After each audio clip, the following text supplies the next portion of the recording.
नरेंद्र कुमार जी हरियाणा से। श्री राधा। राधा वल्लभ श्री हरिवंश महाराज जी, आपके चरणों में कोटि कोटि प्रणाम। महाराज जी, क्या प्रारब्धवश ही सन्यास या गृहस्थ आश्रम प्राप्त होता है, या क्या भजन से इसमें पूर्व प्रारब्ध ही होता है। क्योंकि जैसे ये जीवन था तो उस समय मुझे कोई ज्ञान तो था नहीं कि गृहस्थ धर्म क्या होता है, विरक्त धर्म क्या होता है। पूर्व प्रारब्ध ने, जो पूर्व में भजन हुआ होगा, उसी ने प्रेरित किया। जैसे हम कक्षा 4-5 में पढ़ते थे तो स्वभाव, उस समय हमें ज्ञान तो है नहीं, स्वाभाविक 10 चालीसा का पाठ करना देव मंदिर में जाकर के।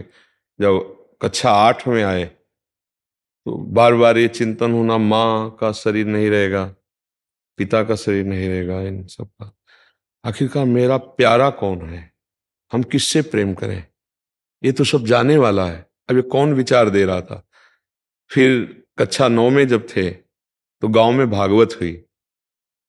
जब 7 दिन भागवत सुना, बच्चे ही थे, निर्णय हो गया कि वास्तविक प्यार तो श्री भगवान से होता है। बस हाई स्कूल में फॉर्म नहीं भरा, भाग पड़े घर से। अब इसमें हम कहाँ थे, हमारा विचार या हमको कोई समझाने वाला या हमको कोई, तो विरक्त मार्ग जो मिला हमें तो हमारे पूर्व भजन की प्रेरणा से मिला। अब प्रारब्ध ने हमको सतमार्ग में लगाया। प्रारब्ध कहते पूर्व के किए हुए कर्म।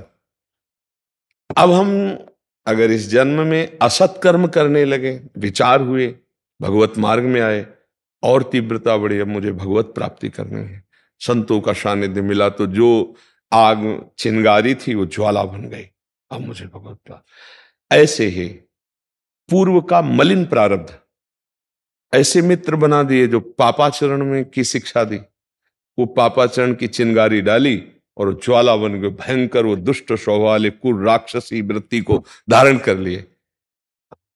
पूर्व प्रारब्ध ने उनको मोड़ दिया। अब कृपावशात यदि उनको साधु संग मिल गया, उनको लगा मेरे से बहुत गलती हो गई, और सब छोड़ करके सतमार्ग में चले, वो महात्मा बन गए। महात्मा मार्ग में चले, पूर्व पुण्य प्रारब्ध, कुसंग मिल गया, भ्रष्ट हो गए, पतित हो गए। दोनों बातें देखनी है। पूर्व का शुभ और अशुभ प्रारब्ध एक बार तुम्हें खड़ा करेगा, गंदी जगह में या अच्छी जगह में। अब इसके आगे की यात्रा जो है, अब आप निश्चय करो, पशु नहीं हो कि जो प्रारब्ध में लिखा वही भोगना है। अब आप आगे भजन करके प्रारब्ध को मिटा सकते हैं, या नवीन गंदा या अच्छा प्रारब्ध की रचना करते हैं। ये दोनों बातें मनुष्य जीवन में है। आपको जैसे गृहस्थी में मिला, अब यहां नवीन प्रारब्ध की रचना करो कि पूरे परिवार को भगवत स्वरूप मानकर धर्म की कमाई के द्वारा परिवार की सेवा करते हुए, नाम जप करते हुए, अंदर से भावना, नाथ सकल संपदा तुम्हारी, मैं सेवक समेत सुतनारी, हर कर्म भगवान को समर्पित। अभी देखो प्रारब्ध बदलने लगेगा। अभी मंगल भवन भगवान की कृपा से सुख, अंदर आंतरिक सुख की वृद्धि होने लगेगी। बाहर के दुख की तो कोई परवाह नहीं है। बाहर का दुख कितना भी आवे, अगर अंदर हृदय आनंदित है तो कोई फर्क नहीं पड़ता। और बाहर का दुख और अंदर की जलन, अशांति, फिर तो इसीलिए बावरा मनुष्य हो जाता है, जिसे कहते हैं डिप्रेशन में चला गया, पागलपन छा जाता है, वो ऐसे पापाचरण, भयंकर हिंसा आदि दोष कर बैठता है। इसलिए हम कोई पशु नहीं कि हम केवल प्रारब्ध के अनुसार चलें। पहला था कि विरक्त और गृहस्थ क्या प्रारब्ध से होते हैं, तो पूर्व का भजन उसको प्रेरित करता है, पूर्व का पाप कर्म उसको प्रेरित करता है, पूर्व की आसक्ति उसको प्रेरित करती है। लेकिन प्रेरणा होने के बाद चलना कितना है, अब ये आपके ऊपर छूट गया। अब आप गृहस्थ में हैं तो भजन के द्वारा भगवत प्राप्ति कर सकते हैं। राधा राधा राधा, और सत्कार्य, कमाए हुए धन से परिवार की पवित्र सेवा भगवत भाव से उसे अर्पित कर देना, नाम जप करना। जो राष्ट्र सेवा, समाज सेवा, जो सेवा वो भगवत सेवा, उसको भगवान को अर्पित करना और पुनः नाम जप करना, वो भगवत प्राप्त हो जाएगा, जीवन संभाल लेगा। केवल प्रारब्ध का भोग पशु करते, मनुष्य नहीं। मनुष्य अपने भजन बल से, तप बल से प्रारब्ध को बदलता है, तभी तो भगवत प्राप्ति। हमारे भाग्य में थोड़ी लिखा था कि भगवान मिल जाएंगे, हमारे भाग्य में थोड़ी लिखा था कि हम वृंदावन आकर के ऐसे जीवन व्यतीत करेंगे। भाग्य ने मोड़ दिया हमें विरक्ति का। अब इसके बाद तुम पसंद क्या करते हो, पुनः वही पापाचरण पसंद करते हो या पुनः तपस्या के द्वारा भगवत भजन आगे बढ़ाकर बढ़ना चाहते हो, ये आपके लिए छूट है।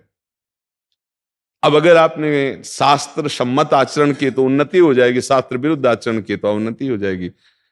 यही बात विरक्ति में, यही बात गृहस्थी में। आपको समझ में आ रहा है? हाँ, हम पशु नहीं है कि हमारे जो प्रारब्ध में लिखा है वही भोगते चले जाएं। नहीं, हम नवीन प्रारब्ध की रचना करेंगे। तभी तो मनुष्य जन्म क्यों कहा गया दुर्लभ हो मानुषो देहो, इससे बड़ा दुर्लभ, बड़े भाग मानुष तन पावा, सुर दुर्लभ सद ग्रंथन गावा। सुर माने देवता, देवताओं को ये दुर्लभ है, मनुष्य दे। अरे वो जब चलते हैं तो सुगंध फैल जाती है। जो स्वर्ग के देवता हैं वो जहां से निकलते हैं तो वातावरण सुगंधित हो जाता है। यहां से दुर्गंध, यहां से दुर्गंध, नीचे तो सब दुर्गंध ही के द्वार है। सो के उठो तो कीचड़, छिड़को तो नाक में, क्या है, दुर्गंध ही तो है। ये दुर्लभ दे है, देवताओं को दुर्लभ दे है। और लिखा सुर दुर्लभ सद ग्रंथन गावा, तो किस काम के लिए दुर्लभ है? साधन धाम मोक्ष कर द्वारा, पाई न जे पर लोक सम्हारा। जो साधना करके भगवान की प्राप्ति करते हैं वो देवता नहीं कर सकते। एक बात खास है, साधना के द्वारा अपनी उन्नति करना, अपनी इंद्रियों को पापाचरण से बचाकर अच्छे मार्ग में लगाने के लिए मनुष्य देह मिला है। अब यदि मांस खाओगे, शराब पियोगे, व्यभिचार करोगे, दूसरे का धन अपहरण करोगे, हिंसा वृत्ति करोगे, तो आपने अपने प्रारब्ध को मिटिया मेट कर लिया। अब अगला जो आएगी ये फसल, पिछली फसल तो भोग ही रहे, अगली जो फसल आएगी मिटिया मेट कर देगी। और आपने अपनी इंद्रियों को संभाला, नाम जप किया, दूसरों को वाणी से, शरीर से, संकल्प से सुख पहुंचाया, सब में श्री भगवान है, मंगल हो गया, जीवन कृतकृत्य हो गया।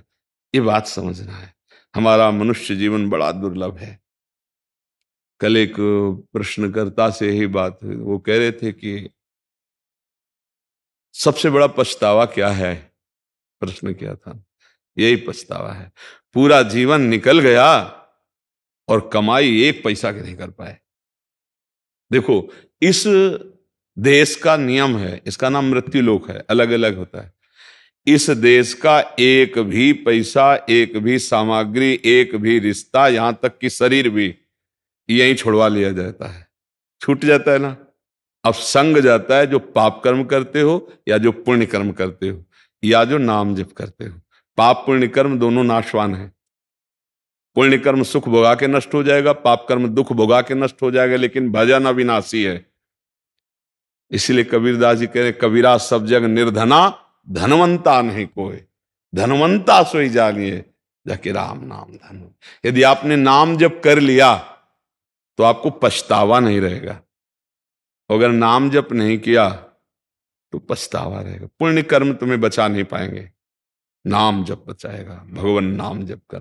तो हमें लगता है कि गृहस्थी में रह करके यदि हम ठीक से चले, पापाचरण ना करें, कोई ये गंदी बातें खाएं पिए ना, गंदे आचरण ना करें और नाम जप करें और अपने कर्तव्य को पूजा माने, अपने कर्म को हुई पूजा माने, योग बना ले, कर्म को योग बना ले। कर्म योग के द्वारा भगवान की प्राप्ति होती है।